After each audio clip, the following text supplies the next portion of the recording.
Alright, so this is part 2, an update to my previous video which I had out, which I didn't know was a part 1. But this is part 2 to fixing the snatchy, twitchy, jerky throttle on the CRF300L. So, part 1, I was still a little ignorant as to this issue because I hadn't completely resolved it yet, but the throttle cable free play was a big part of it. So if you get that right, that helps. The 550 ECU helps very little bit to me. It's a little bit, not as much as the throttle cable free play, in my opinion. So what this turns out is it's a multifaceted issue to eliminate the problem. But the biggest factor, because I have now solved it, I have no snatchy throttle anymore. The biggest factor is the factory can. The factory can is without a doubt the biggest issue. So to me, the 550 ECU is like 25% of the issue resolved. The throttle cable free play is like 25% of the issue resolved. And then swapping out that factory stuffed up can with the catalytic converter in it and God knows whatever other goddamned EPA bullshit they have in that thing resolves it. That's the other 50%. That's 50% or more of the problem. Probably about 60%, honestly. It's gone now.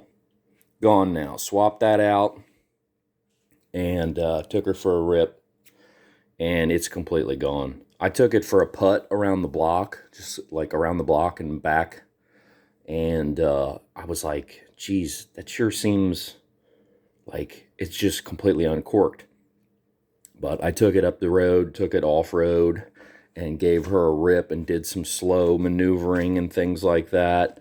And there is no more of that falling on its face and then lurching back into throttle. It's gone. Gone. So get you a can on that bike. I know some people don't want to be louder. So unfortunately, if you don't want the bike to be any louder, you're going to deal with that snatchy throttle issue. Because it's that stuffed up can. The bike just needs uncorked, is what it is. It's all this EPA garbage that we have allowed into our lives, into our vehicles, our personal property, through government overreach that hopefully Trump beats down some of this shit. He's doing it now. It's one of the reasons I voted for him. We got too much government in our lives, creating problems for us. So yeah, part 2. The fix is a can. Get you an aftermarket exhaust. And I can tell you that in my research, and I did a lot of it, this is the quietest exhaust. I have a bunch of videos that I just uploaded of the Moto X V1, not the V2. Make sure you know exactly which one you are getting, because they are listed incorrectly on eBay sellers pages. Yeah, you want to go buy it from Thai Bike.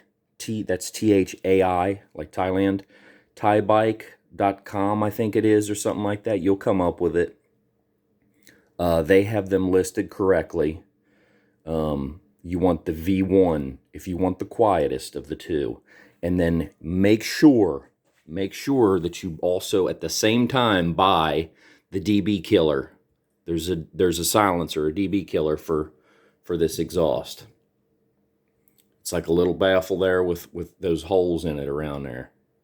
You want to buy it at the same time, or you're going to pay shipping twice. So add that in with your Moto X V1 at the same time, and you'll be good.